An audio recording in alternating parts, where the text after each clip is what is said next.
Definitely you, Peter. So good morning, everyone. I'm Shannon Wogenstall. I am the Executive Director here at PACE. And first of all, would like to say congratulations to everyone that's attending today. October is, and it depends on who you talk to, it's either Small Business Month, it's Small Business Week, it's Small Business Day. We're celebrating the whole month. So small businesses are the backbone of our economy. And so we are very proud of the businesses that we have and try and support them. So by doing these events, we're hoping that everyone is taking away little bits to help them succeed and grow their businesses. So we're going to do a roundtable of introductions. So just to give Marilyn also a little more information, introduce yourself and what business you have and a brief what your business is. So sorry, Helen, I'm going to pick on you first. So you have to take yourself off mute. There you go. Thanks. So I'm Helen Grimolowski. My business is Blueberry Road End-of-Life Doula Services. So I'm a PSW, an end-of-life doula, an artist and an art teacher, and a million other little things. So yeah, I can't make up my mind what I want to do when I grow up. So that's what I'm doing right now. Good. Nice to meet you. Thank you. Oh, we're going to start with you. So I'm Hope. I'm the business development coordinator here at PACE, and I also have sort of a side business where I help people with marketing and stuff like that. Good morning. I'm Peter Marshall. This is my wife Elaine. We own and operate Boreal Coffee. So our customers are primarily stores that stock our coffee. We have to keep, they're our clients, and we do a number of markets, vendor markets. So we have thousands of client interactions that we need to handle. It skipped. You introduced me. I'm good. Good morning. My name is Carrie Strand. I have a home bakery called Simply Scuffles. I sell wholesale to Clark's store, which is it's a bait and tackle shop, but it's also a bakery. So they have 5 stores in the area that they send my baking out to, and I also do markets. Great. Thank you. Hello, my name is Kevin Rain. I'm the fundraising coordinator at the hospital. Very excited for today's session. Just taking a look at the pages. Very excited to learn more about what we have to talk about, whether it's donor relations, customer relations, interacting with our neighbors. So important to make sure that we're providing a good experience, being inviting, being welcoming. And so very, very excited for this one. Yeah, aside from the fundraising gig at the hospital, you can see me on Facebook doing live draws, get your tickets. And Right on. if not seen there, usually seen sanding hardwood floors. So, if you need a guy, I know a guy. Just asking for a friend. I just love how everyone has a few things going on. So that would include me. I'm Kim Anderson. I have recently started a new business. Toast is probably burning because the toaster's down the other room there. So sorry, probably had a bagel. Christy, can you mute yourself, please? Chrissy's in the lobby. I was like, where's that coming from? What's happening? There you go. There we go. Sorry. So, no problem. So new business, Radiant Heart. So it's wellness support modalities and I would things think like there was a line breathwork. for the mic, it would be muted. I don't know what's happening. Okay, I muted you. Don't touch it. And I'm excited to be here. Sorry, Kim. It's okay. It's all good. And so our special guest today for our breakfast club is Marilyn Owston. Marilyn is seasoned management consultant and certified human resource leader. As the owner of Trendline, she coaches and advises senior leaders on employee engagement, motivation, and communication across diverse teams. With 16 years of management experience in the service industry, Marilyn combines technical expertise with practical hands-on training. She is certified in instructional design, workplace investigations, and holds advanced degrees in human resources and management. Marilyn's facilitation style is highly interactive,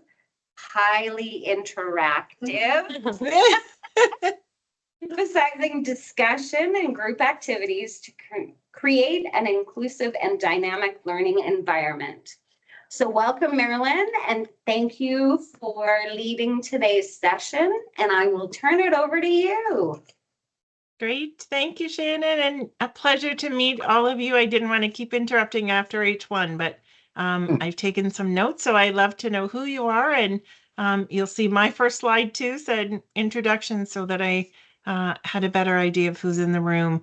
I don't need to tell you a whole lot about myself, but just to add a bit to that, anyway, intro that's always weird to listen to. Mostly, I come to this topic anyway. I've been Trendline. I own this company in Thunder Bay. We're HR consultants. Some of you, I'm not sure, over the years might have worked with us. The original owner, Gail Lawrence, I know she for sure did work with the hospital. I have as well. I'm not sure of the rest of you, but we've been in business 37 years continuously.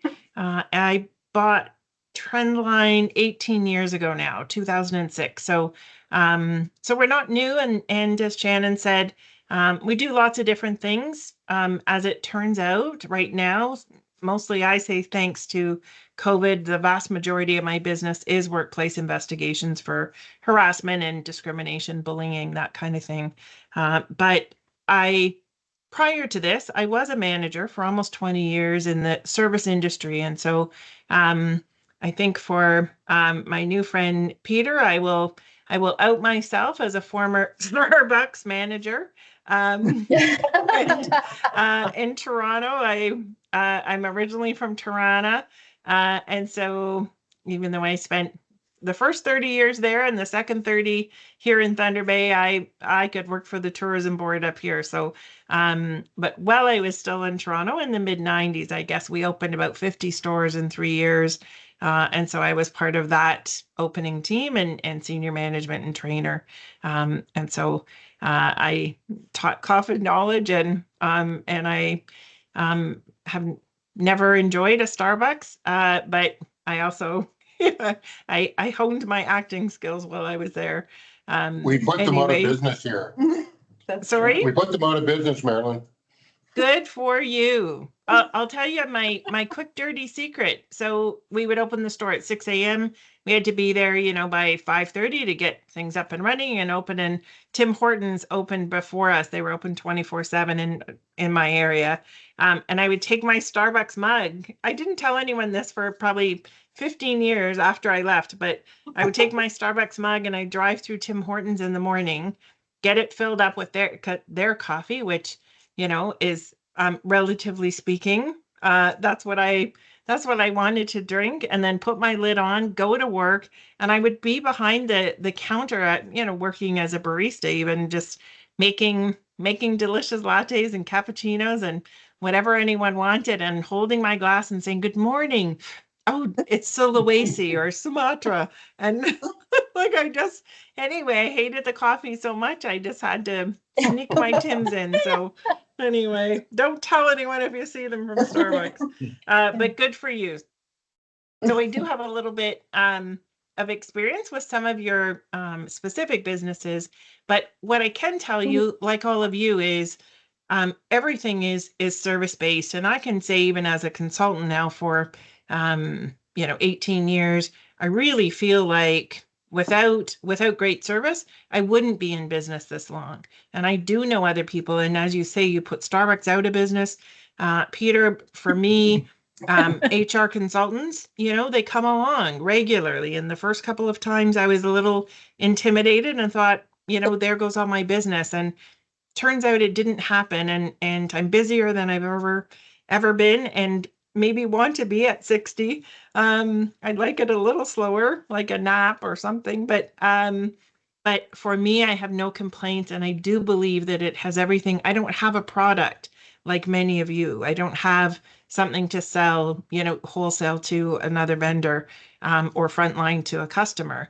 What I have is me. I have a service, right? And so I think for that end, it's even more important, this kind of stuff. So I wanted to start by just giving you a bit of background, but also to say, I know you know this. Anything I'm going to share with you today, I know you all know intuitively, instinctively, or maybe just from your own experience. But I do think it's valuable to kind of in a concentrated way, just really talk about it and remind ourselves, if nothing else, it's a good exercise for me as someone in business to say, yeah, like this service thing is non-negotiable, especially these days when there's choice. And so, yeah, when you know better, you do better. And so I hope after today, you'll have just even one or two little extra tidbits or reminders of things you already know, where you go, you know what? Yeah, I'm going to get back to that for sure as a result of our conversation. So as Shannon said, I sure hope it's interactive. I wouldn't want to listen to me for an hour and a half, so I'm sure you don't either. So I'm going to share my screen. And if you didn't hear me before, I'm not a Windows gal, but let's see if I can do this. And You're good. great, you can see it now. Terrific. And I've lost everybody, but I think I can put you over to the side.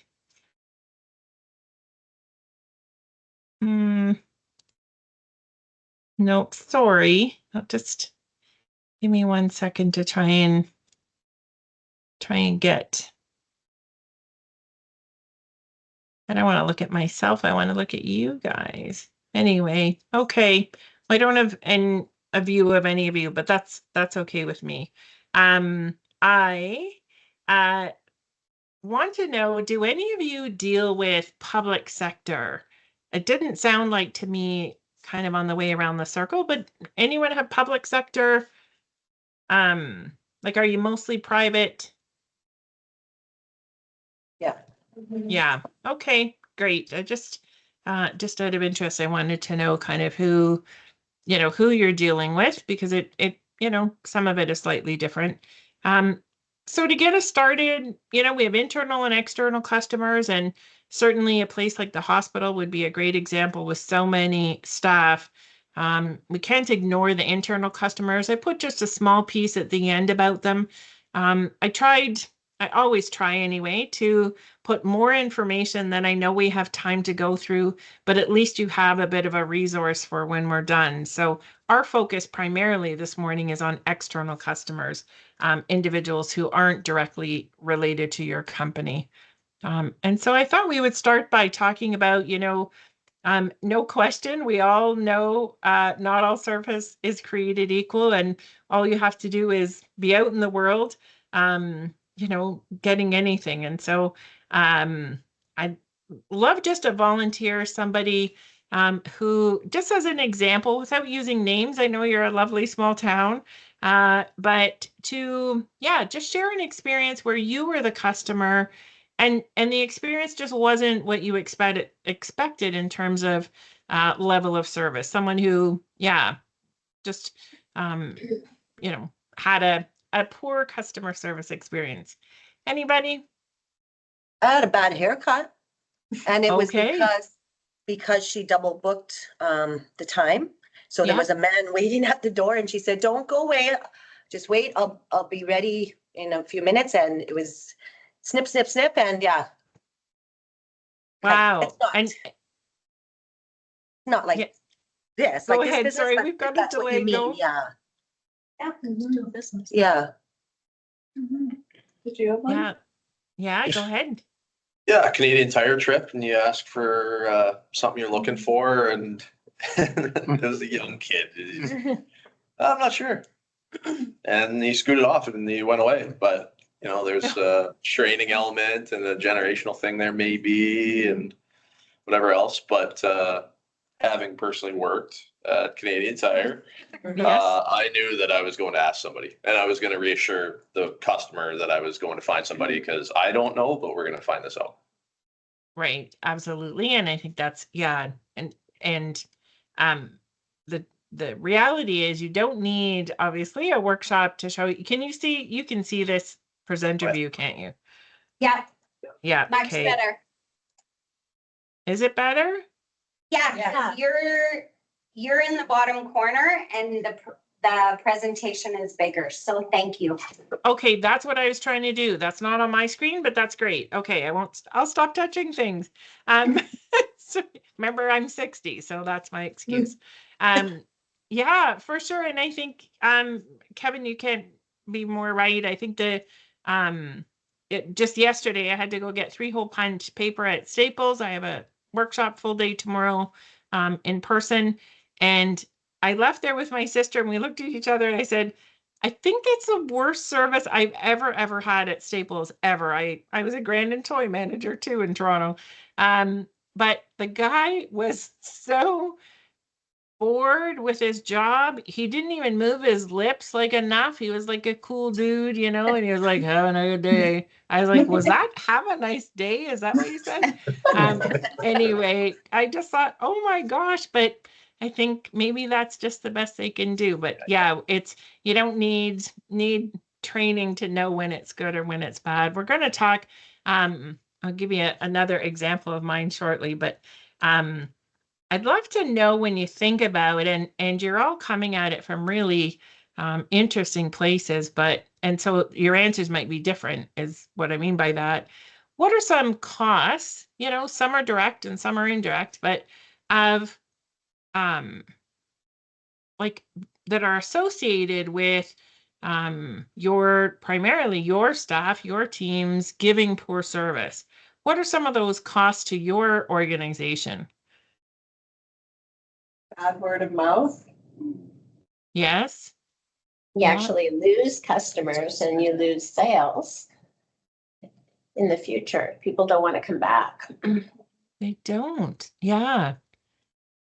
Yeah, especially if they have choice, right? That's the the challenge is for organizations that have not duplicate services, but something similar, good enough, people will take good enough. I can't agree with you more. I think that's the biggest consequence for sure.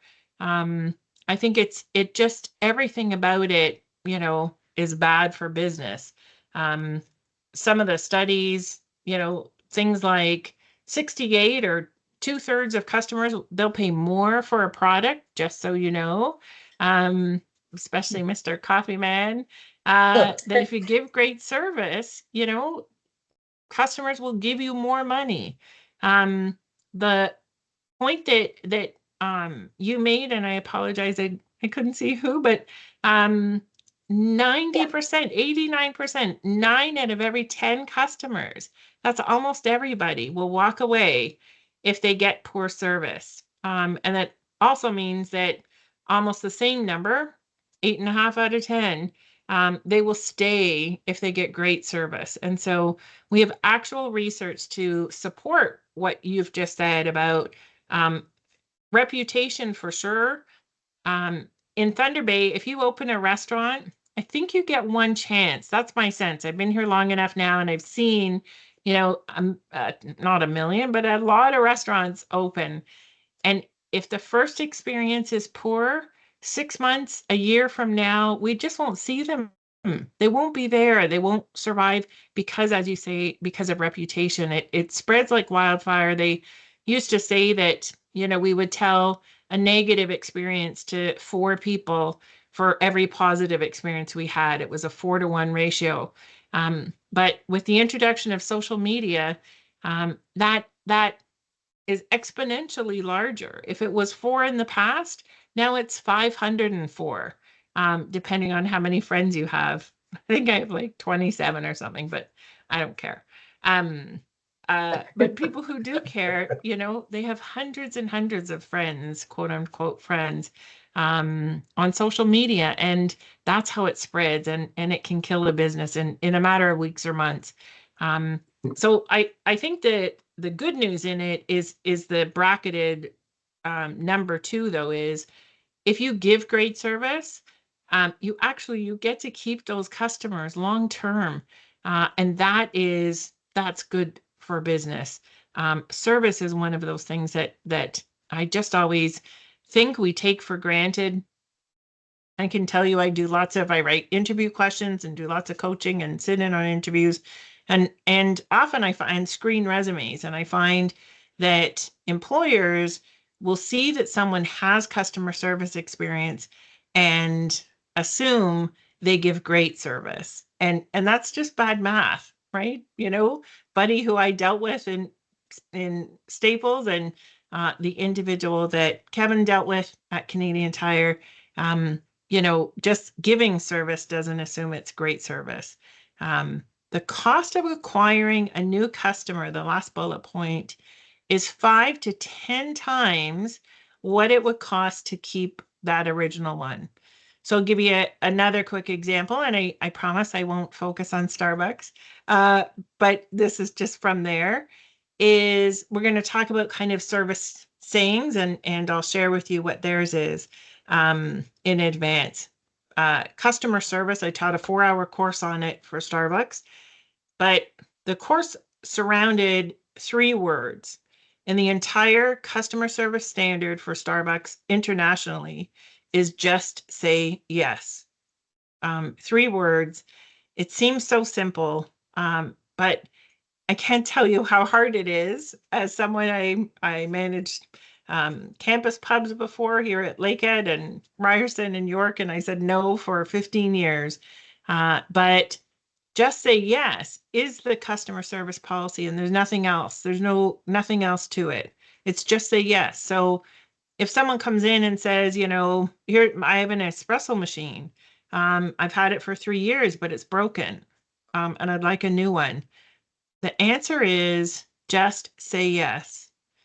And the reason, and you know, maybe Peter, you've done the math, I'm not sure, but is the average Starbucks customer anyway, you know, and I'm talking someone who's pretty addicted and probably downtown Toronto on Bay Street who works, you know, 100 hours a week, but the average they spend in their adult life on Starbucks products is estimated around $600,000. I know it's expensive coffee. Yeah, hold on to your hat. No, customers like that. No. Sorry, what'd you say? No customers like that. Yeah. He did drive.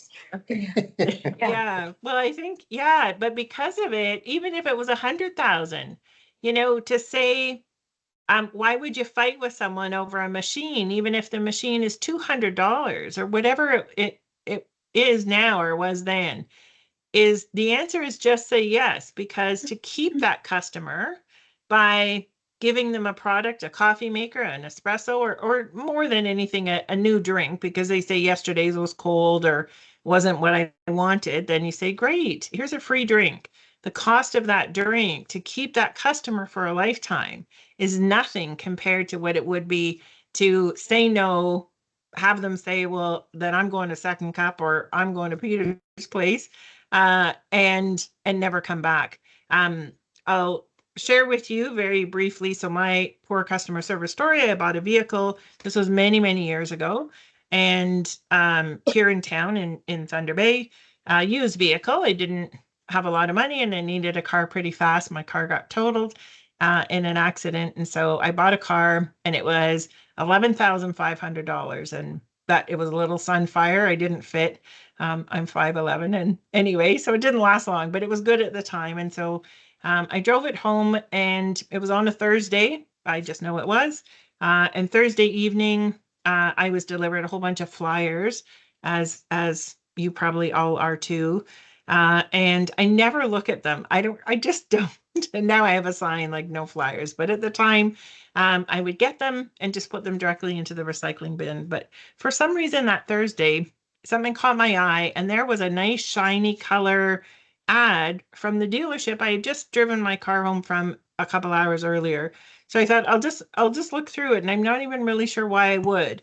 But I did, and of course I saw my car with the same serial number I had just bought earlier, and in the flyer it was advertised for 8,950 instead of 11,500.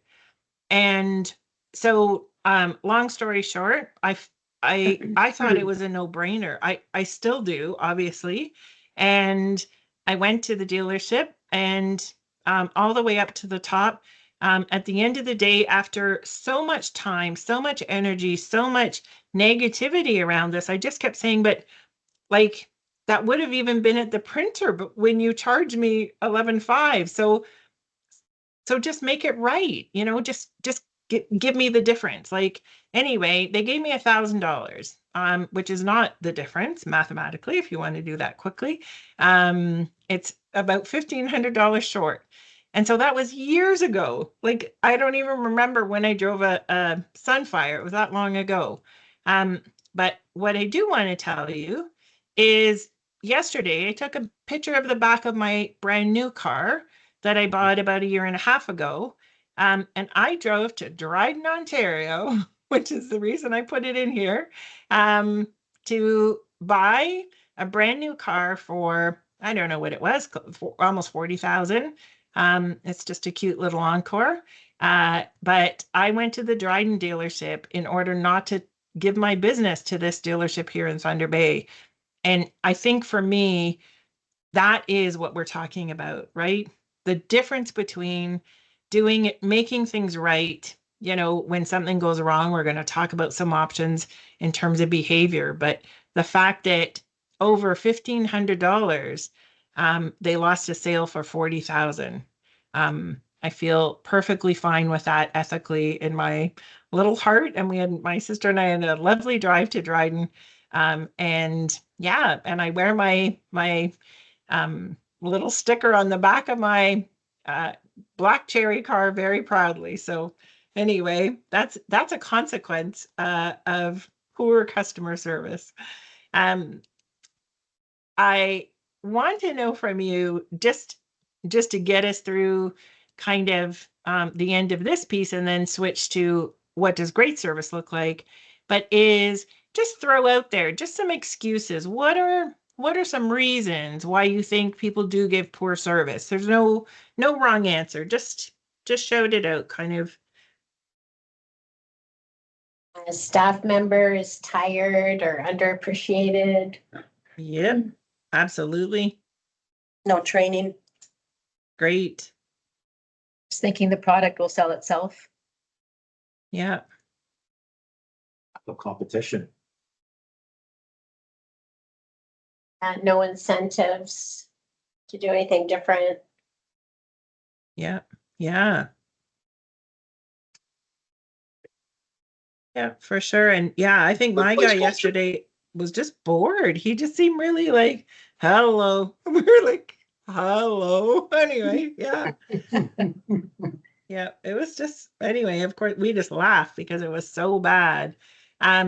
Yeah, great. So I've got a good little list here. So I just want to, when I do workshops on performance management, so managing others, this is really important, but this is important for those of you who are overseeing staff, and it sounds like all of you are, if you have staff. Certainly not all of you have. I don't have staff other than my sister and my 91-year-old mother, just so you know. She is tough. She is 5 foot even and 100 pounds in a wheelchair. She had a stroke. She has MS, and she's still talking about unionizing at the end of my driveway. So anyway, yeah. So we need to look at, when we think about, and I just wanted to put this in quickly, if you hadn't given this some thought, but when we do look at poor service, it's also important that we just take a moment, if we're in charge, obviously, to determine, is it culpable or non-culpable? And so simply put, as I expect you all know anyway, if the behavior is out of the individual's control, something they have nothing to do with, then that's non-culpable, and we ought to make decisions differently for non-culpable situations. But in more than most cases, like almost all cases, when it comes to poor service, and I say even not being trained properly, then you have a voice and you need to tell someone, listen, I know you showed me how to do this, but I just don't get it yet. Can you show me again? Even when you're short-staffed or stressed, I say that's not an excuse to give poor service. Yeah, that's going to be a harder day, or you're going to work harder, or the line's going to be longer or take longer to get your coffee or whatever it is. But I don't think that's a reason to give poor service. I really don't. I don't buy almost any excuse, because I do think that most poor customer service is culpable. I think it is within the control of the individual. I think it's about choice. I can tell you, not as an ego thing, but I've been asked on, a handful of occasions or had comments made about, like, I'm so lucky, that I'm always in a good mood, or that I have such a great life that I'm never in a bad mood. And I think, oh, that's not true. But at work, though, I fight really hard in order to come with a smile and leave my stuff, just in the car. It's waiting for me when I'm done. But I do think I do take control of the level of service, regardless of what's going on in my life, how I feel, or whether I'm tired, which I just always am. That kind of thing. But so I think when we look at some of these excuses, tired, unappreciated, they're explanations, I would say. But for me, they're not really excuses as to giving someone permission to give poor service. I say rise above, fight hard. There would be very few opportunities that I would consider it to be non-culpable. Behavior is different. I think, you talked about no training. That is a reason. If someone has a poor performance, but they haven't been shown how to do the job properly, or shown how to do it, or they don't have the resources, the tools, the people, the time to do it, that's not their fault. Or a disability, that's often what we consider non-culpable. I do want to offer you, if you're interested today or down the road, there's lots of different ways you can measure the level of service. And so it depends what you're doing. And certainly I didn't have the benefit of knowing kind of who would be here today in advance, but things like asking customers for feedback. Anytime I rent a Verbal or an Airbnb, they always ask for feedback, whether it's in a guest book or a written review on Google. People go there, I do, to read the reviews. While I appreciate most of them are squeaky, people who have a great experience tend not to write reviews, where people who have a poor experience, they're going to lean into that more. There's always mystery shoppers. So I was a mystery shopper, Harvey's and Sears, just so you know. But even anecdotal mystery shoppers. So just asking a family member to go in on off hours, or a time when you're probably not there, and just, say, I'll pay for your coffee, or I'll pay for whatever it is. Or certainly anyone who has the misfortune of being in the hospital or going to emerge, just asking them anecdotally, like, how was it? How were you treated? Were you greeted when you got there? Or were you treated in a way you deserve? Wait times, customer handover rate is how often does a frontline employee hand the customer over to, for example, you, an owner, a manager, to escalate an issue. You might want to keep track of those times. Things like referrals and retention rate. I can tell you, as an organization that has been lucky enough to be in business almost 40 years continuously, and we're the only HR company that has been in this region, that repeat clients and referrals. That is exclusively how I pay my bills. I have a terrible website, but I'm okay with that because I'm so busy. Everyone always wants to fix it for me and make it better, but I don't do any advertising. I'm not even sure how you got to me, but somehow I expect it was from somebody else that knew somebody, kind of thing. And so pay attention to that. You know, those are some good ways to get information in order to put a plan in place. So let's get to what is service excellence. You know, there are a couple keywords in this definition, and I think it in its simplicity, I think it's all we need. But it really is, it's an organization's ability to consistently, right? So it's got to be every time. It can't be, half is good enough. But to consistently meet, or even better, exceed the needs of its customers or clients. That is what I think is service excellence. And it's not always as easy to do as I make it out to be. I included some of these service standard statements. I already mentioned the bottom one, Starbucks, just say yes. City of Thunder Bay is superior by nature, community living, inspiring possibilities, and Habitat for Humanity, build it forward. Do any of you have like a service statement or mantra or something, a tagline that you use in advertising or even in internal documents? Yes. Excellent. And what is yours? Well, we're Boreal Coffee and our logo is now, and it's the wise choice. Nice. That's great. That's great. Really great. Yeah, I have your human resources resource. I don't know. Yours is better than mine. Anyone else have anything like it? Yeah, that tagline. Mine is empowering resilience and transformation. Nice. Like more values. But this is who we are and what you're going to get if you do business with us. Excellent. Really nice. Does the hospital have one?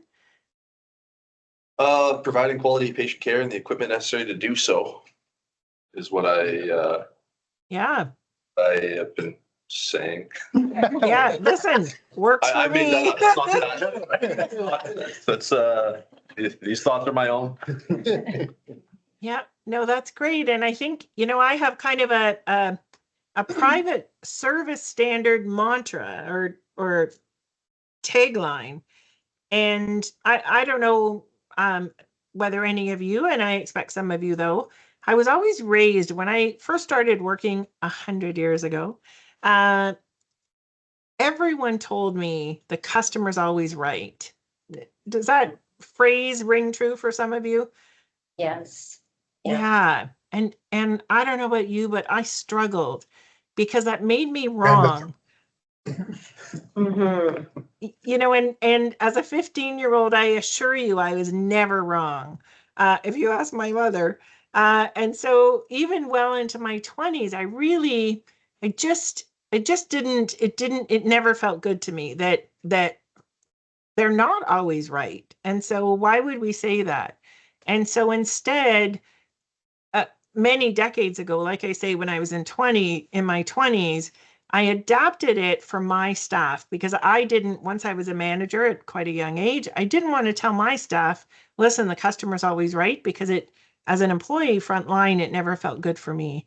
And so I would tell them, the customer's not always right, but the customer is always the customer. And that is my kind of private. I would never, post that, but that is how I do business. It's not about right and wrong, but my client is always my client, and therefore they get the best service out of me no matter what. And I'm okay if they're wrong and they want to think they're right. I'm okay with that. I'm in the business of service now more so than ever because I lack a product, and so that's kind of my saying is, The customer is not always right, but the customer is always the customer. That I can work with.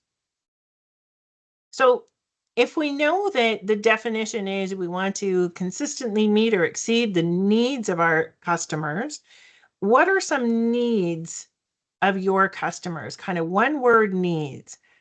Anyone? Clarity. Sorry? Clarity. Clarity. Absolutely. Perfect. Yep. This isn't one word, but just to feel taken care of or to feel like they matter. Yes. Yep. Yeah. A result. Absolutely. Yeah. Yeah. I think some of mine are, well, I would say knowledge for sure. One of the needs is they need me to know more than they know. Otherwise you wouldn't hire a consultant in this field. And I think the second thing is timeliness, that often when I get work, especially investigations, I get it because I can do it more quickly, not necessarily better than the internal people, but I can just get it done more quickly. So timeliness matters. I'm always aware of deadlines. And things like confidentiality or sensitivity or empathy. Those are all really important in my business in terms of what my clients need. And I think if I didn't meet that need, I might not get that repeat work. Yeah. Anyone else? I'm sorry, I can't see you, so I don't know who's hoping to say something. I think you're good. Okay, great. Thank you. And so these are the top 7 needs. This is there's a few different lists out there, but these seem to come up all the time. So the simple list, of course, is friendliness. People just want kindness, friendliness, approachability, welcoming, those kind of words. Empathy, for sure. We're going to talk a bit about empathy very shortly and how far that can go to kind of de-escalating, especially someone who is pretty upset. Fairness, listen, fairness ought to be everywhere and anywhere we go in life, but in service as well. I don't know about you, but it makes me insane if they skip over somebody, like the wrong person, or someone buds in line and they get served, or like all those things. I talking to someone yesterday about a different topic, but I gave the example of at the airport. Yesterday morning on a morning show, CTV Morning, I think it's called, one of the hosts, I couldn't believe she admitted, she said she intentionally goes to the airport late so that she doesn't have to wait in line. And like, I am a rule follower. If they say at Pearson be there 2 hours early, I'm there 2 hours early. And I just about like explode when I'm in line. And I don't have a temper. I'm a harmonizer. I was raised by a kindergarten teacher and a minister. Like, I have no game. But when I'm in line at security waiting because I've been there an hour already, and somebody shows up and they say, if your flight's this, come to the side. And they're like, oh, that's me. Hi. And they just take them right through. That's not fair, right? Like, that's my only word. It's not fair. And it makes me insane. Anyway, we need fairness. Control. So customers want as much control in decision making in the process as possible. So to take things over for them and say, listen, I'll fix it, that's not a gift. I think you need to work together and give them some control. Certainly alternatives is part of that. Having choice, listen, we can't do this, but here's what we can do. It's actually going to be even better. Information, like I say, they come to all of us, and regardless of your industry, but for information, you have knowledge, expertise in areas they don't, and timeliness, making either their life easier, so creating less time to, make dinner tonight, or timeliness in terms of, getting great service without having to wait, an unreasonable amount. So those are kind of the top 7 needs. You can think about what your needs are of your specific customers, because that will lead you to a plan if you are interested in kind of exceeding or enhancing, that's probably a better word, the service you currently give. And so I think I'm interested to know, I don't want to spend a lot of time on it, but does anyone have, or a couple people, just examples of when you think about the needs of your customer or client, what you do in order to meet or exceed that need? It can be really simple. Don't, kind of overthink it. But anyone have an example? Never overpromise. Mm-hmm. So what is the need is, I guess, that you keep your word. Yep. And so, yeah, under promise and over delivered, don't they say? Yep. Yeah. Yep. I find like empathy is huge in my role consulting, because people will come in feeling insecure about what they don't know. And it's my job to meet them where they're at and to make them feel very comfortable and safe, and that I'm not judging them and that I'm just there to help them. Yeah, absolutely. That, discomfort even can be the need.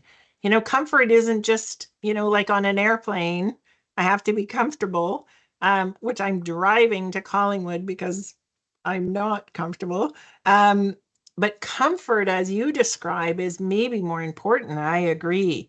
Comfort in the space, comfort with you, comfort with, yeah, the experience they're having. Yeah, great.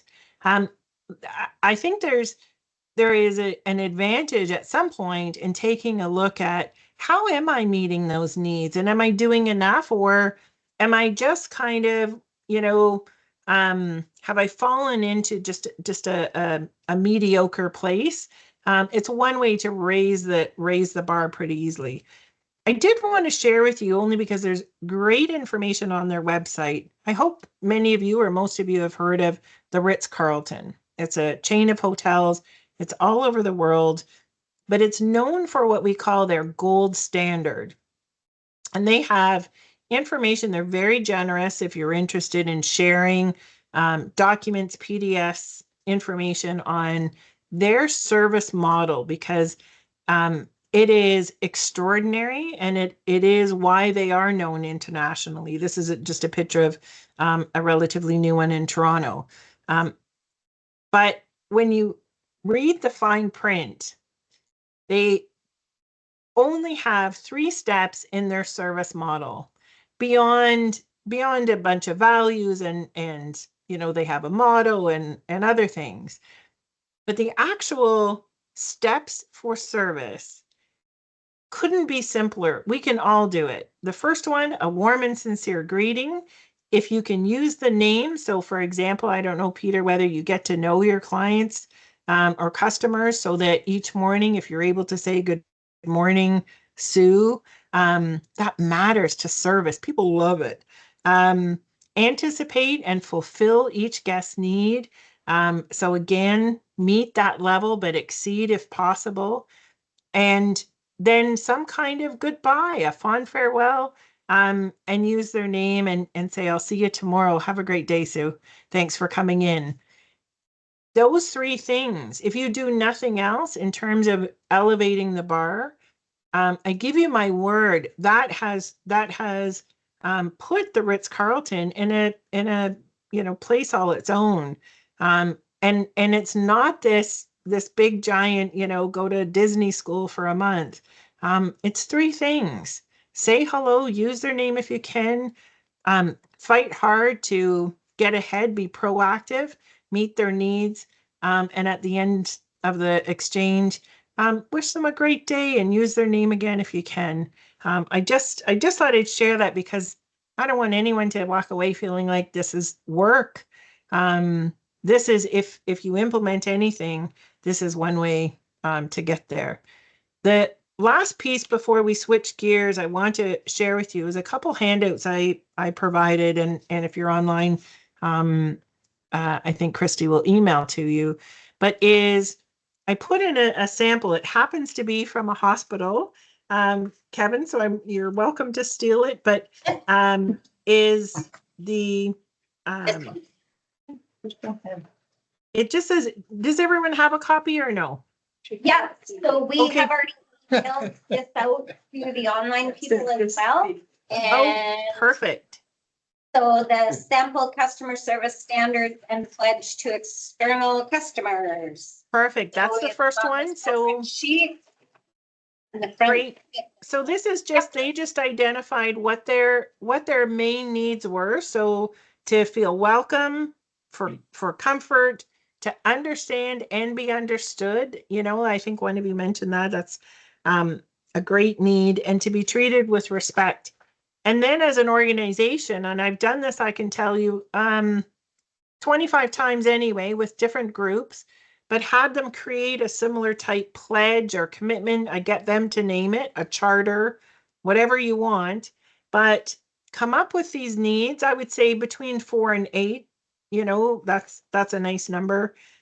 And then identify, like, what are the behaviors, what are the do's that are going to go through with it, in order to respond to that need. So I hope this is helpful. This sample, you'll see at the end, there's one for internal customers as well. So you've got this just as a template basically. And the last thing in terms of just, great service is, if you haven't done it or haven't done it in a while, get outside and be your guest, be your patient, be your customer. Is, if you have a storefront or a hospital, a brick and mortar location, walk through the steps, step by step, that your customer or client goes through. I guarantee you will see things differently. I know as a manager of a retail location, for example, my first day on the job, I saw dust everywhere. I saw behind the cash register, behind the till, there was paper and it just was dirty back there, standing on the other side of the counter. And then I put my uniform on, and I got to tell you, within probably a few days, a week at the best, I stopped seeing the dust. I just didn't see it anymore. And so I encourage you, even the parking lot, if the parking lot is dirty, we all talk about washrooms, that is, I'm from Toronto, remember? If the washroom is dirty, I don't want to eat your food probably, so just do a complete walkthrough from only the customer's perspective. I know you'll come up with great ideas of what you can do differently. And with that information and all that you already know, I've just included just a template. I did this with a couple groups that really, really found success. I don't want to, you to spend a lot of time. I know how busy you are, but having kind of a service action plan to say, what are my needs? Again, you need to know what those are. And then identify, what are we doing to meet them currently? How can we improve that? There's always room for improvement. And how will we know when we get there? What are we watching for? What are going to be our keys in order to celebrate it? And you can do that activity yourself or do it with your team. But I do think it's something, if you're looking to improve your plan. I wanted to give you at least a couple samples, and also an action plan that you can complete pretty easily. And at the end, I'll offer my assistance, just so you know. So I want to switch gears with the time we have left to what happens when customers' needs don't get met. Anyone have an experience or can share from where you sit, what happens when their needs don't get met? They go elsewhere. They Yeah, go to your competitors. Yeah, they just leave is one thing, but what if they stay? I think that's.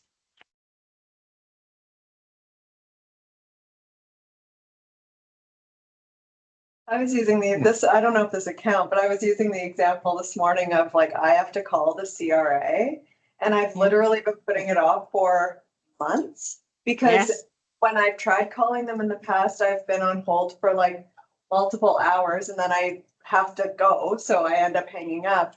And so it's just this like thing that is causing me stress that looms in the back of my mind, blah, blah, blah, that I just keep putting off. And that Yeah.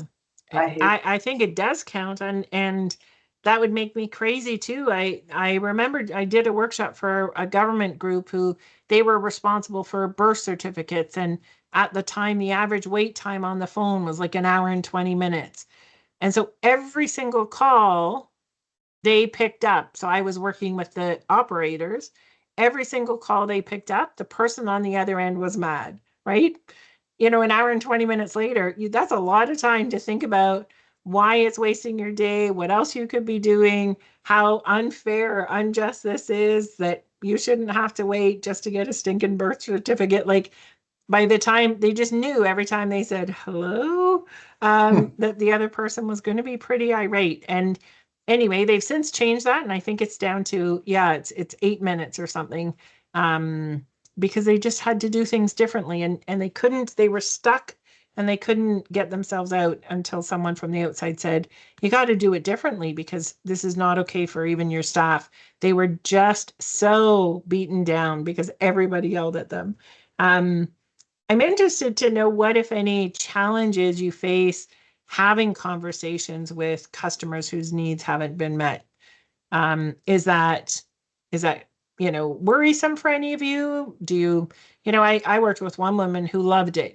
She loved the challenge of someone being really angry and making them a friend, but that's not me. Anyone have any reservations or hesitations about that? I think in my experience, they tend to shift the problem from being on the institution to the individual that they're dealing with. Yeah. And it could be that one day where your typical staff of 6 are down to 2. And I believe the customer that will say, I understand you're short staffed today. I understand things are not in line, but I'm generally feeling like this.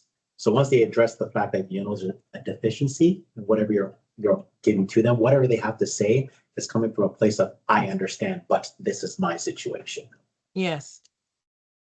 Yeah. Yeah. Listen, I don't know. I have so many examples myself, but I would just say, when people are stressed, right? We could do a whole day on stress, internal customers and external, but when people are stressed, they just tend to behave badly. That's just what we know. Whatever their primary behaviors are, when you add stress, 2 things happen. One is they become more extreme and more inflexible.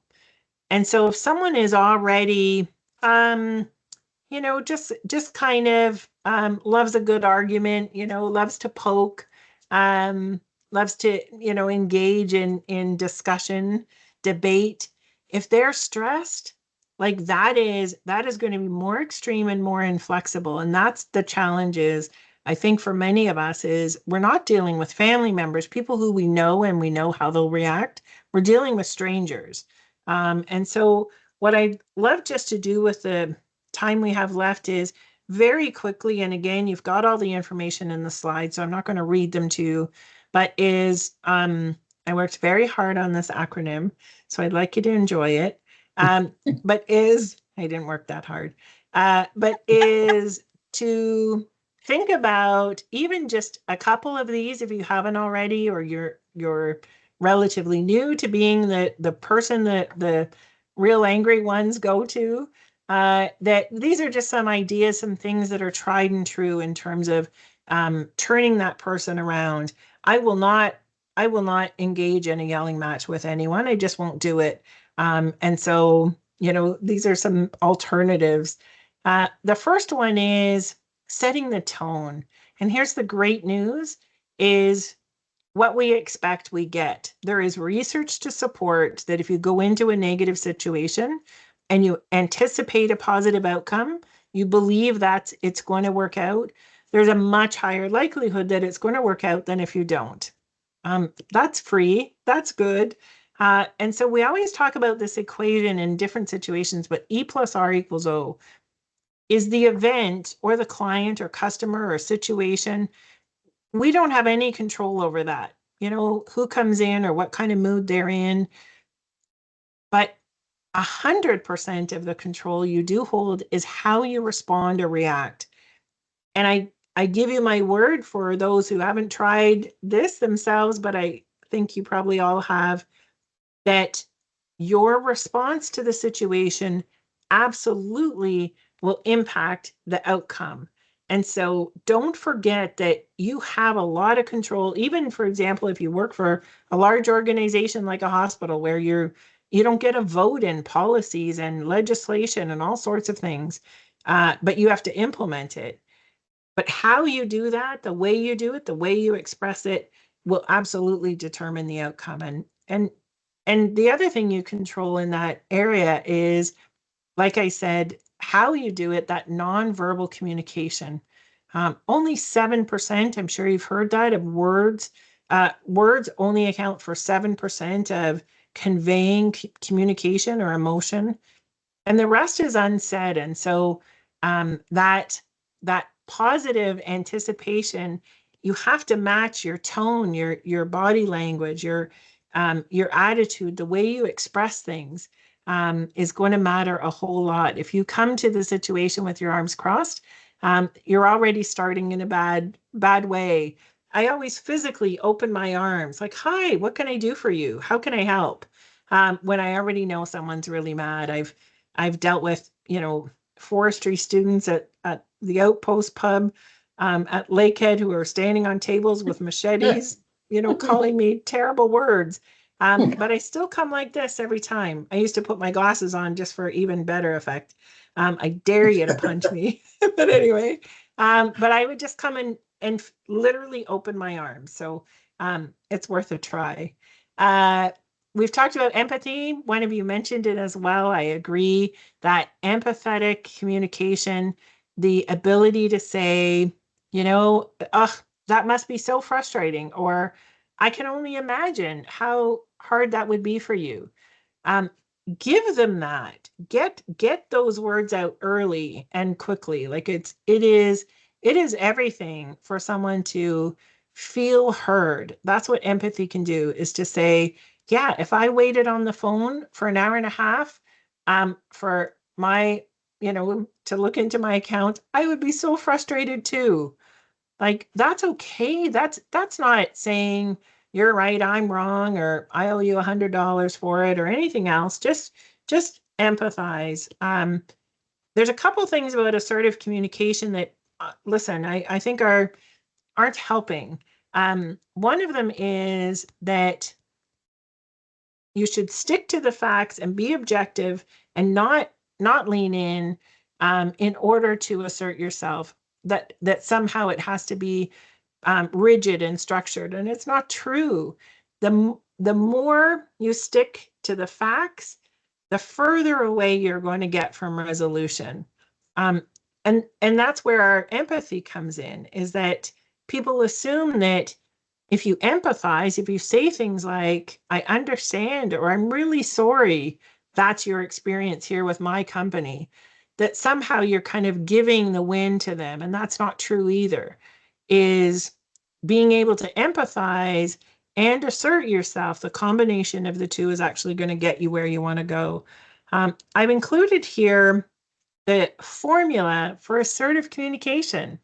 It is such a well-kept secret. I do entire workshops just on assertive communication, especially for frontline staff who just are in conflict all the time and gossiping and all that stuff, where they just don't speak to each other. And nobody ever told me, I was in probably my 40s when I first saw this.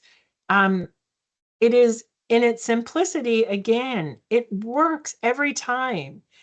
In order to assert yourself without being aggressive, you have to identify what it is, that's the issue that needs to change. Be clear about how it's impacting you. I know it says, your feelings, but you don't have to go to your deepest, darkest feelings. But the third one is the hardest. You have to be able to say, so here's what I want instead. You have to articulate an actionable item there. And I love at the end, just keep it positive, finish on a high note.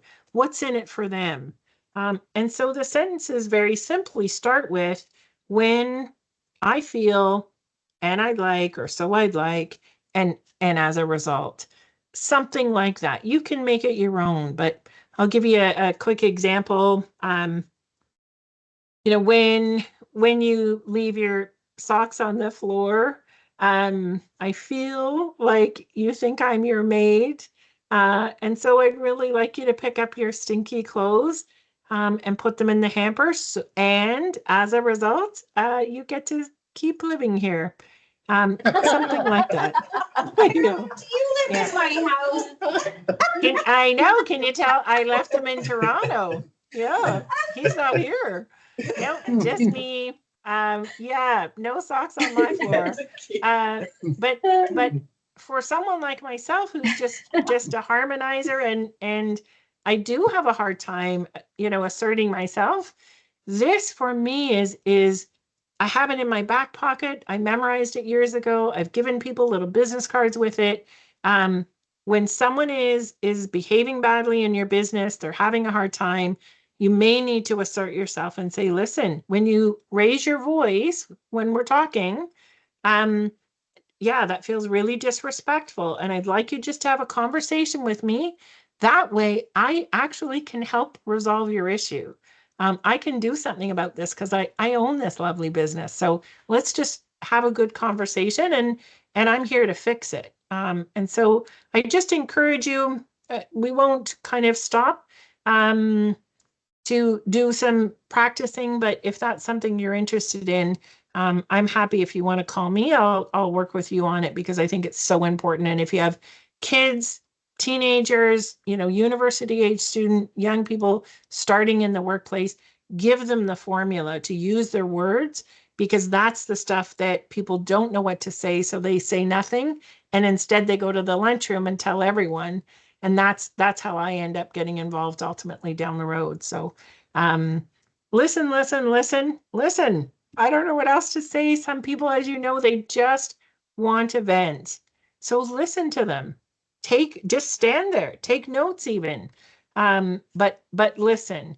I put some information here on what happens when you're not listening, but I'm going to just jump ahead to make sure we have time at the end for questions. So I've included some barriers and also some tips for improving listening. Taking notes is definitely one of them, in case you're someone who, like me, is very easily distracted. The next one, use positive words, phrases. There's two different languages. One is confrontational, that says, you're always this, or you're never that, or you have to, or you should have. That all feels so they're just like daggers. Or you can use kind of a more cooperative or collaborative approach and say, yeah, listen, it might have been us, or maybe that happened, or like, do you want to be right, or do you want to resolve their issue, right? When it's a customer, and remember how expensive it is to get a new customer. You're much better off to spend whatever minimum amount of time with the one who's having a hard day to try and keep them as a customer. It's much less expensive and less time than saying, you know what, then take your business elsewhere and trying to replace them. Allowing for a face saving out, I can't stress enough. We back people into a corner sometimes so that they can't even say, you know what, I can let this go. Like you can't even let them put down the sword, I always say. So give them lots of room physically, but also emotionally. Give them space to say, okay, we're good. You've done more than enough, because that's shower them with kindness, Avoid you statements. I'm sure you all know how awful that is when someone just points their finger at you. And I think it was Kevin who mentioned that, where it gets personal when it's just policy, or the corporation, the much bigger than the individual who's responsible for whatever is frustrating them. The last couple of points in my very fabulous acronym, just kidding, is T is for talk calmly, softly, and slowly. Not easy, especially when someone is doing the opposite to you. But I give you my word, I have used this. I used it for 15 years as a pub manager in various settings with people who are probably intoxicated and felt the need to use their loudest voice at me. My response would usually be, okay, so listen, I want to listen. I want to hear what's going on. And they'd be like, what? And I was like, yeah, you need to just listen to me. I know you can hear. Is talking softer, quieter, and actually, extending your words and so that you are physically calm. Like I said, arms out, shoulders down. You actually will help to de-escalate the other person. It is almost impossible to fight with someone who isn't fighting back. Like it doesn't last more than 1 or 2 exchanges at best. And so things like I put in here, sarcasm, my go-to. Don't use sarcasm when someone else is angry. It will, that's what we call poke the bear, I believe. Not good. Introduce clear boundaries and story. Now I need a whole new strategy. No, keep using it. Listen, yeah, at some point, yeah, I can't help myself. It just spills out. Because I think it's funny, but not everybody, I'll say, especially younger generations, yeah, often look at me with their head kind of tilted to the side, like, and that meant what? Never mind. I can't explain it. Introduce clear boundaries.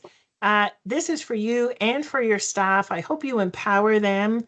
If you have staff frontline to say, someone's behaving very badly, to pretty quickly say, oh, actually, I just want to let you know if you continue to use profanity or call me names, I'm going to have to end this call or I'm going to have to ask you to leave.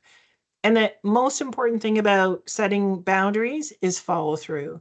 If they do continue with the behavior, then end the call, end the conversation. Even if it's a staff member, say, you need to go home and we'll continue this another day. I'm not doing this. You need to follow through. The second last one is offer solutions. Be focused on what you can do. Listen, as I said, especially when people are stressed, they're going to behave badly.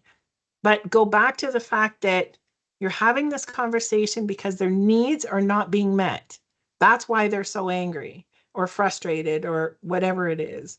And so ask yourself, not them directly, but what is it that they need and how can I fill that need? I give you my word, it will change their behavior.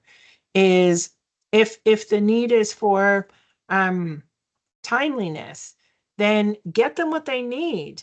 Once you do that, they're holding it in their hand. They'll come back down and say, okay, sorry about that. Thanks. I'm just in such a big hurry and I thought I could run in and grab something and turns out it took longer. Fill the need, change the behavior. And the last one I think is but this is the most important, never take it personally. And we've talked a bit about that already. Those are just some ideas in there of how to not take it personally. Before my last piece with the 10 minutes we have, I didn't want to ignore the fact that we do have legislation now. And so if you're not aware or familiar with the AODA, or AODA, some people say, it's the Accessibilities for Ontarians with Disabilities Act, came out in 2005. And Ontario said, it's a provincial legislation, said, we have 20 years, Ontario, and in 20 years, by 2025, the entire province is going to be accessible. So it's October 2024. And if any of you know anyone in a wheelchair, even, which I do, my mom and her creepy husband, that's a whole different workshop.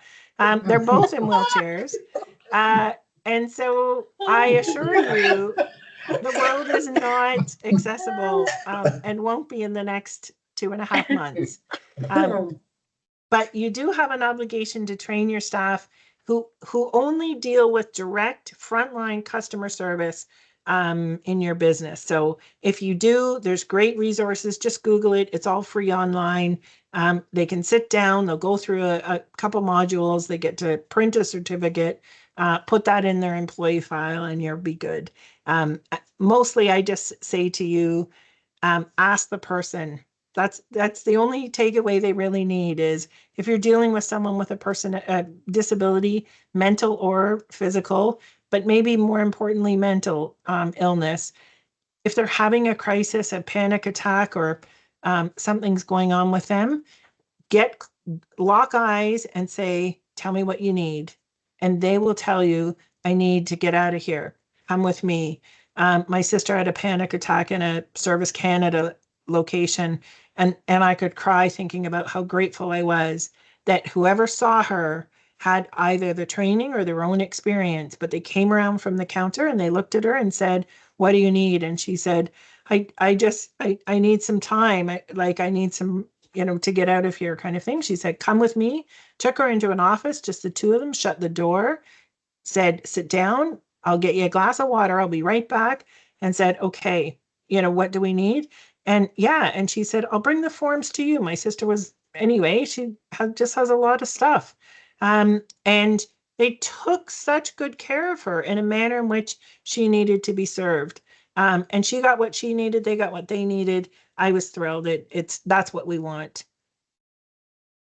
The last piece I just want to share with you, only because I think it's, I can't do this session without acknowledging your internal customers. That's who, for me as a manager, I always put far more energy into them than I did my external. And so I just love this quote. Tom Peters, some of you might have heard from him. He's kind of a leadership guru. He writes books, but he has many famous quotes, one of which is, if the customer comes first, then the employee comes more first. And that's my belief. We used to have this was what we would call conventional wisdom, that you kind of, as a business owner, you would say, so I need to make money. So how do I make money? I'm going to need, loyal customers, bloop, bloop, bloop, down to the bottom. The last thing you would consider is employee engagement.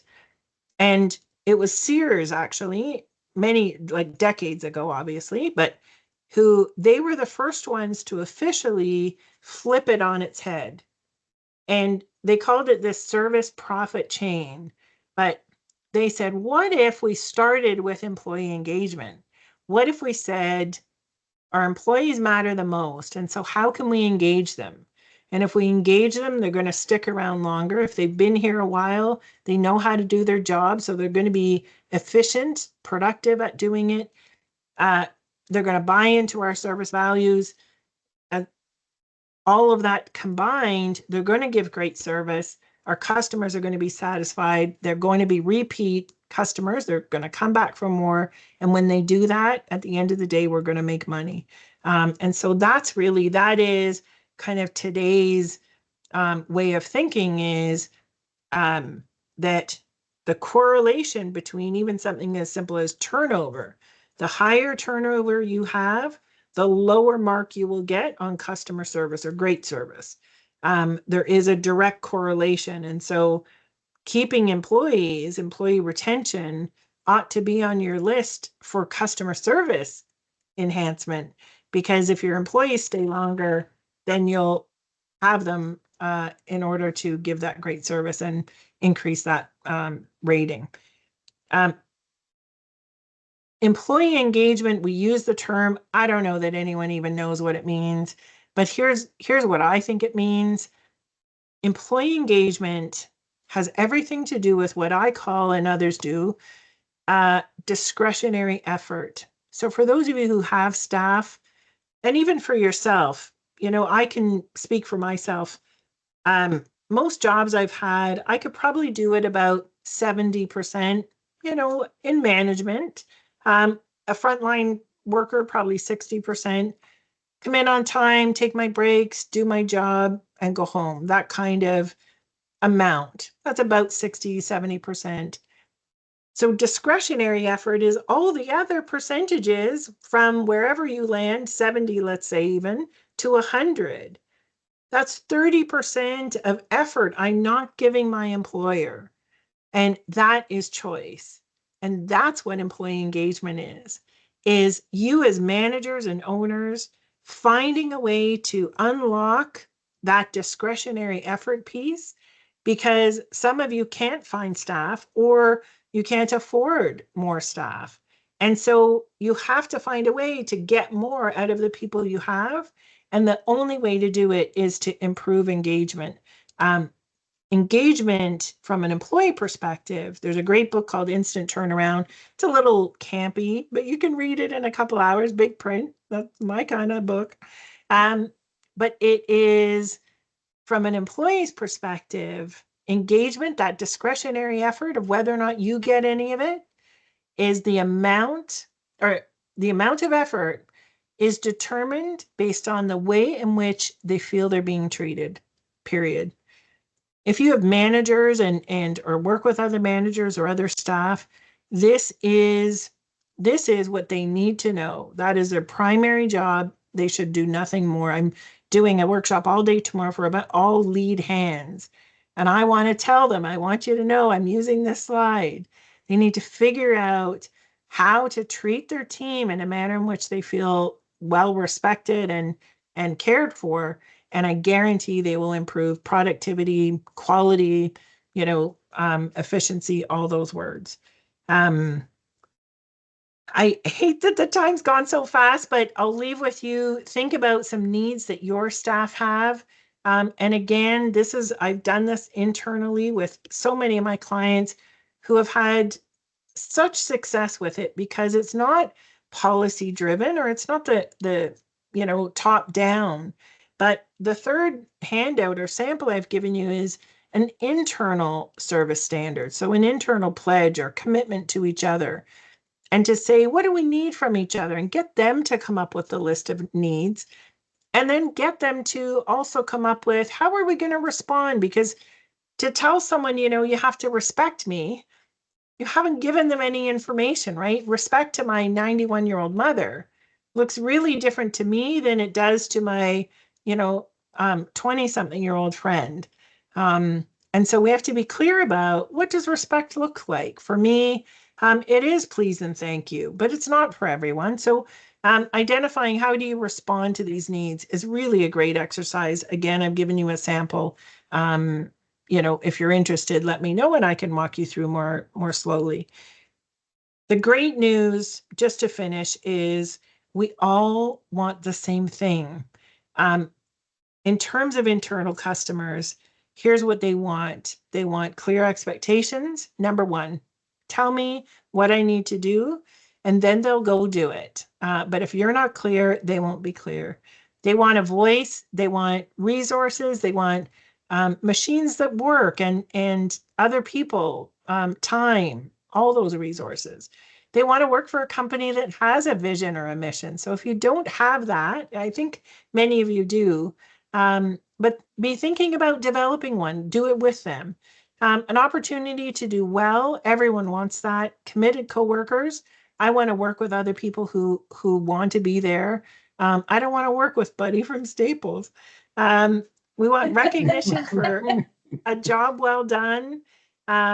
Friends at work, if there's any fellow baby boomers there, we have to allow them time to socialize. It is not wasted time. I hear it all the time from my peers that all this talking, they never get down to work till, say 8:45, or a meeting, the first 10 minutes, I can't even get a word in because they're just talking. Let them talk.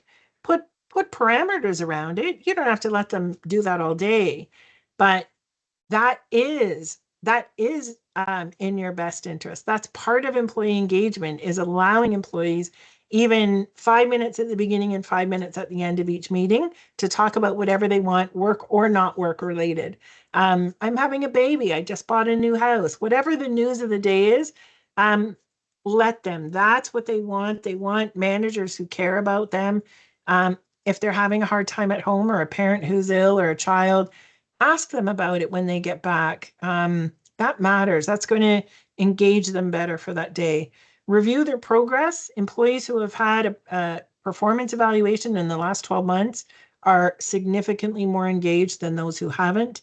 And then the last two things like this, little learning opportunities, and online module, anything to, especially the younger generation, to get them where they're going, is a great gift, money well spent. All of it involves valuing and involving them. If whatever decision you make in terms of your service to your internal customers, if you can answer those two questions, am I valuing my team, and am I involving them? If you do one or both is ideal, then I give you my word, your engagement will go up. The last piece is take care of your team, or support each other if you're in partnership or with other colleagues of yours. I believe in the inside out. I believe it works. When your employees' needs are met, they will take care of the rest. I never focused on my customer, but I always did very well as a manager, because my employees, they took care of my customers, but I took care of them. I hope that makes good sense. With the minus 2 minutes we have, any questions or comments? Before I wrap up, I'll just show you, and then I'll get my slides off the screen. My contact information's at the very end, with a very enhanced cartoon. But I would just say, please don't hesitate. You're welcome to reach out to me at any time. I'm more than happy to, where's my teams? There you are, to have a conversation with any of you, because we've had to kind of fly through this stuff this morning. So I'll open the floor. Any comments or questions before we wrap up? So Marilyn, in my previous life, I worked for one of the largest banks in Canada. Yeah. And the biggest thing, my takeaway from my experience there is empower your employees. They are the face of your business. And 9 times out of 10, they are the ones that are dealing with your irate customers, right? Yes. So don't tie their hands where they can't do something, set parameters. So within the bank, we had authorization to do something, and it could be up to a dollar value or whatever, right? But the minute you do that customer then is having their need met right there. It's not, we'll have the manager get back to you. So that was one thing. And you know what, and some of us, so I wear multiple hats. I have employees here, but I'm also a small business owner who has the employee who is their spouse, who is the worst employee ever. They always are. Thank gosh, they're cute at least. But again, right, it all boils back to the same thing. And what I always look at is, okay, what's the experience that my customer's getting from me? Because I know for myself, customer service is where it's really about, right? So we shop at the places we do because of the experience that we gain. You will pay a little bit more. Like, yes, if it's thousands of dollars more, probably not, depending on what you're shopping for. But that will grow your business quicker than anything. And in a small community, right? Word of mouth can be a great thing, but it can also be a really bad thing. So yeah, just treat every customer how you would want to be treated. And don't ignore the elephant in the room. We use that Revenue Canada as an example, right? Where you're online. So yeah, instead of trying to avoid the fact that we've had long wait times or whatever, own it. Yeah. Yeah, that's my 2 cents. Go ahead, Peter. 2 cents. Well, as a former forestry student at Lakehead University, Oh no, you looked familiar. I knew it. you should be careful what you say. I'd like to thank you for a very informative session, and I will be meeting with my staff right after this and doing a little bit of training and try to, improve our customer service. You get what you pay for. Yes, for sure. Yeah. Listen, I'll just tell you quickly, it was, I had probably been doing this about 6 months within my first year. And I went out to a place called Mink Mountain here, drove all the way out there, beautiful place. And it was a organization. I was doing harassment training, which is my key wheelhouse. And I stood, and it was a U-shaped table. But we were in a really small space, and I looked down, and the guy, like right here, like right to my right, we were inches away. I had banned for life from the outpost for urinating off the mezzanine onto the dance floor. I Be know careful. that's not my fault. That's choices, man. Anyway, and I knew we were doing introductions, so I was like, and we'll start over here. And we went all the way around. And of course, I never locked eyes with him, but I was just like, why? Why do you people follow me? Anyway, yeah, it's a small town. Even Thunder Bay is that 110. I don't know. I think I know most of them. Yeah. Yeah, but I love me a forester. Don't worry. I have lots of forestry clients now. Does anyone else have any questions? I just have an input. I wanted some clarity. Yeah. In regards to the Ritz-Carlton, there are 3 Yes. steps. And I think to all of us, these steps are very basic for any business. So Yeah. the question becomes, what are they actually doing to get the results that they're seeing? Because these are all basic. It's expected of any organization. Yeah. So I would challenge you. I don't know if I have travel coming up on Thursday, and I can even email you, but I'm pretty sure I won't get, when I walk in, someone saying, "Good afternoon, Ms. Owston, nice to see you." Right?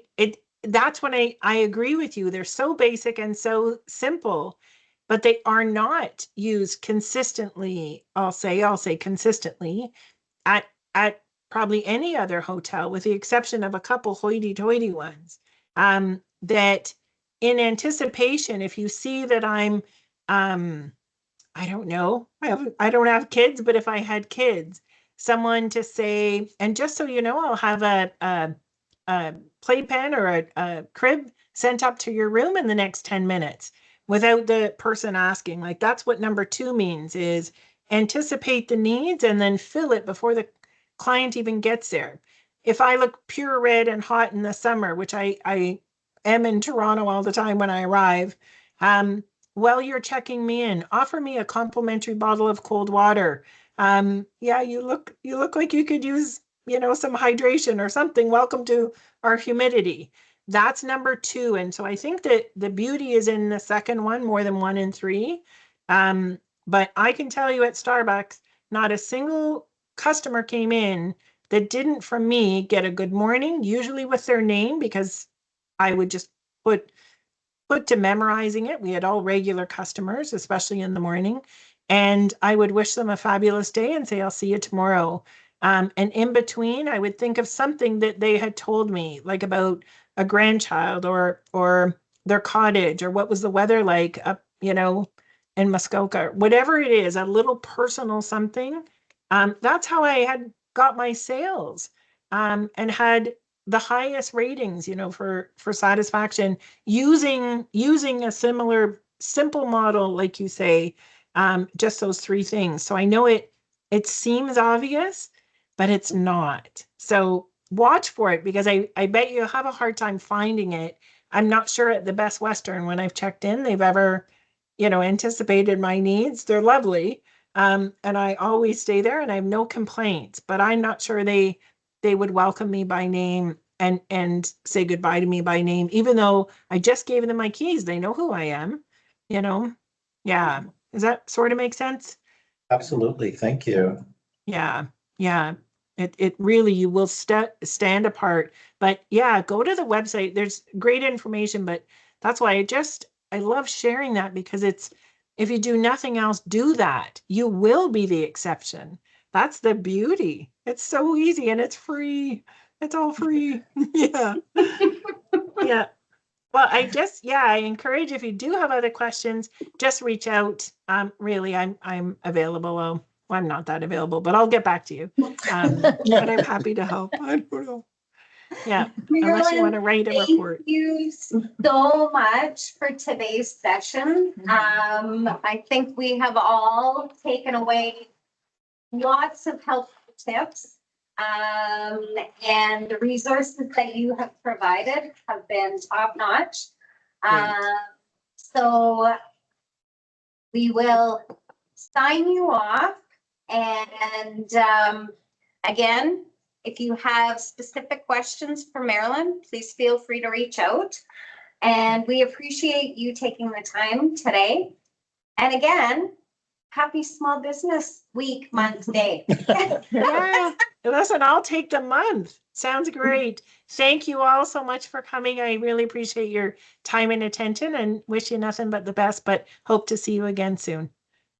Thank you. Great. Thanks, Shannon. Bye-bye.